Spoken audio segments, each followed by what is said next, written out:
Bonsoir à tous, bonsoir, 53 jours, oui 53 jours ont passé depuis le 10 juillet et cette finale perdue par l'équipe de France face au Portugal, 53 jours, ce n'est pas assez long pour oublier toutes les belles émotions qu'on a pu vivre en compagnie de ce groupe de Didier Deschamps et surtout d'avoir envie, Vicente, d'en vivre très vite de nouvelles. Ça commence dès ce soir avec un match amical certes, mais avec une affiche magnifique contre l'Italie et un groupe France finalement assez proche, c'est logique, de celui de l'Euro, quoique un peu rajeuni. Et ce stade San Nicolas de Paris, qui peut contenir pratiquement 60 000 personnes, n'est pas plein, mais l'ambiance sera là. La sortie de l'Italie, de la France pour ce match amical, le premier match du groupe bleu après un Euro réussi.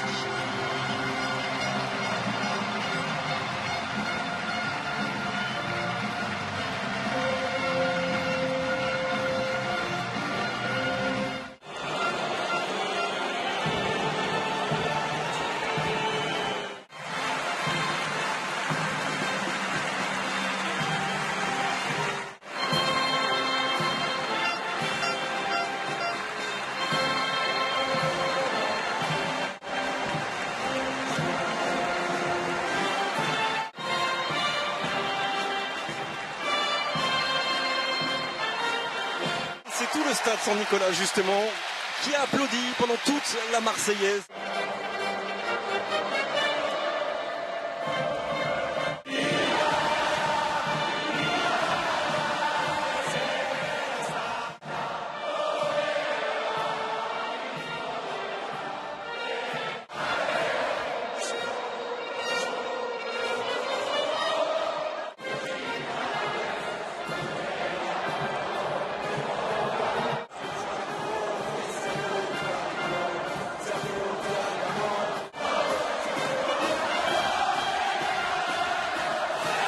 Cette immense ferveur, toujours incroyable au moment des hymnes. La première fois, en tout cas sur le banc, pour le nouveau sélectionneur, le successeur d'Antonio Conte, Gianpiero Ventura. Ouais, ça nous rappelle les bons souvenirs de l'Euro, avec cette ferveur pour l'hymne italien, avec cette équipe italienne éliminée au tir au but par l'Allemagne, qui a réalisé un beau championnat d'Europe. Ah oui, un très très beau championnat d'Europe, éliminé, on le rappelait, juste au tir au but, 6 tirs au but à 5 par l'Allemagne. Là voilà, cette équipe d'Italie. Il est parti tactiquement sur les mêmes bases que celles mises en place par Antonio Conte. Il fait chaud, il fait lourd. Et c'est parti. Le coup d'envoi donné par Monsieur Kuipers de son très jeune fils malade. Ah, et la reprise. La première tentative de Graziano Pelle qui va. Et 7 joueurs italiens dans la surface de réparation française. Il n'y a pas de possibilité de frappe. C'est repoussé en deux temps et définitivement éloigné par Blaise Matuidi.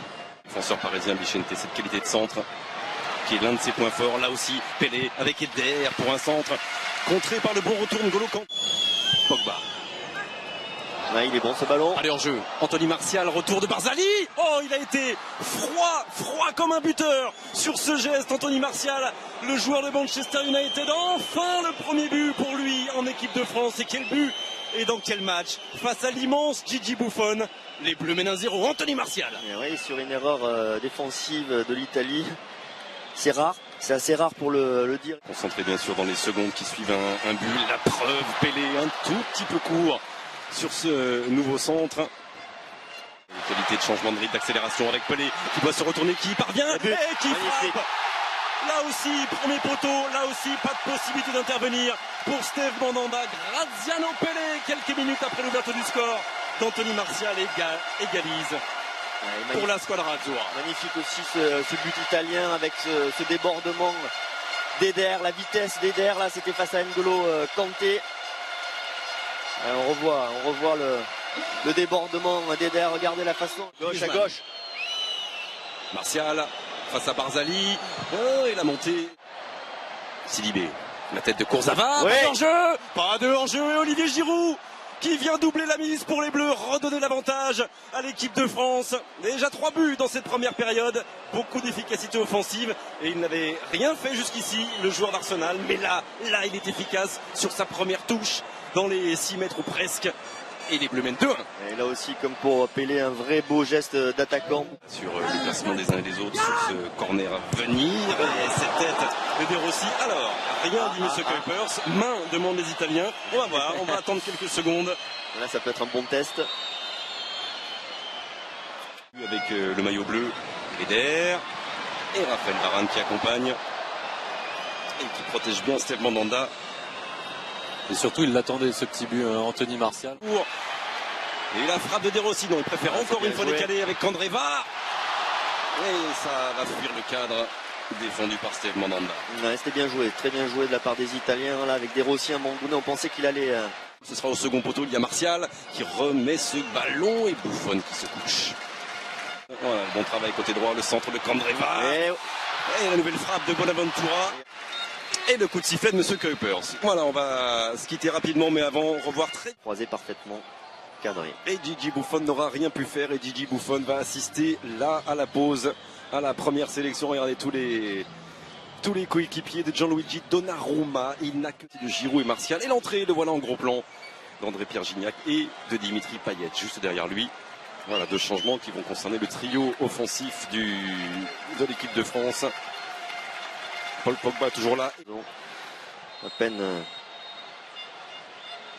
23 minutes et puis bon début de seconde période. Ça c'est bien aussi pour la frappe de Gignac qui va fuir le cadre. Très belle intervention là de Djibril Sidibé, suivi de cette contre-attaque avec cette frappe trop croisée d'André-Pierre Gignac.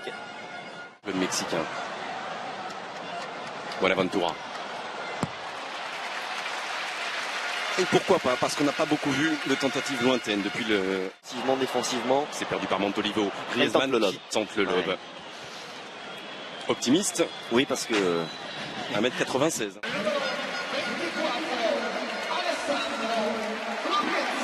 S'il y a le danger qui peut revenir avec Ricardo Montolivo. La frappe lointaine et les 2 points de Steve Mandanda pour repousser la frappe du joueur de Milan AC.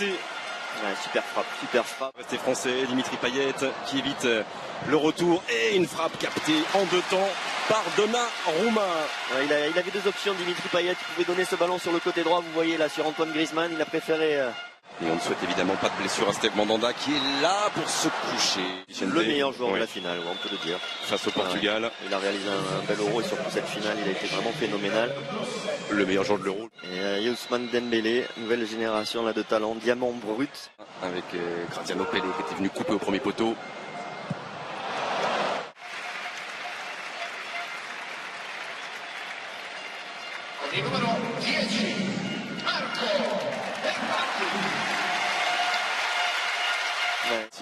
Candreva.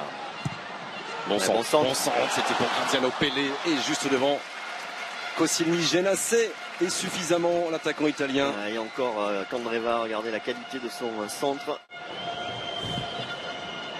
Bien joué, bien joué. Pas de hors-jeu pour Kurzawa. Oui, bon ballon. Oh, il est grand Donnarumma. Il est grand d'avoir anticipé ce centre en retrait là-bas vers André-Pierre Gignac.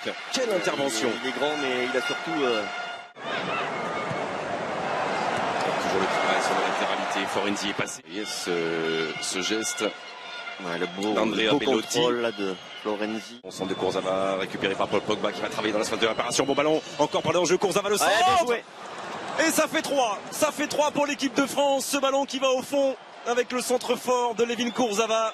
Et sans doute peut-être la victoire finale pour les hommes de Deschamps à 10 minutes de la fin de cette rencontre. La joie des Bleus qui mènent 3-1 grâce à Kurzawa. Bien joué de la part de Layvin Kurzawa là, qui a...